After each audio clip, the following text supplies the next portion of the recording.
Pa? Hi, Pa? Parang ang kahirap-hirap ko dyan sa imo yung mag-istorya, ha? Lalo na kung gakaon ka, hindi ka doon sa sambla mo istorya. Dayaw daw. Tanghalian na, mula umagahan hanggang tanghalian, wala na rin istorya ya. Basta importante, kain lang, di ba pa, no?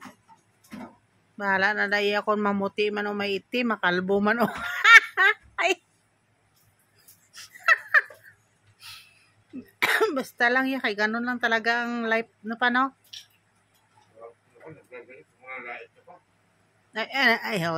Di ba nang iseryasa, kailangan pala laitin muna bago siya magsalita.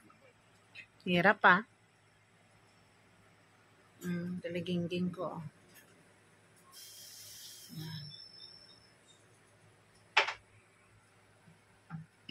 Hi, dito nga, ga. Ikaw nga biga, hi. Gang. Hindi, mga ano ni sila, mga shy sa kamera. Ay. Yan, tingnan mo, parang mutla siya ng kain. Tingog mo lang sa karong kung busog na. Ay, excuse ko.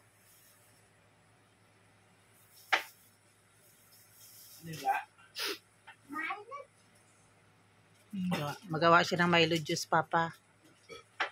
Kaya relax pa. Mabos na ka. Di pa dumating order ko na luncheon meat? Ano yun? Meron. Pagkaon. Pagkaon na naman. Ulam yun. Ito na kain nun? Ayun lang. Di ba? Salita siya basta pag-usapang ulam. Nakalimutan ko paano gumawa nito. Diyos ko, timplahin mo lang naman. Lagyan ng asukal, lagyan ng ice.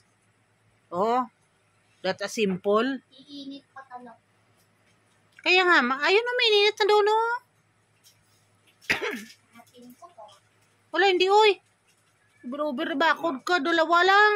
Dito may lalagay. Oo, 1 litro na yung isa, eh. Ay, talaga.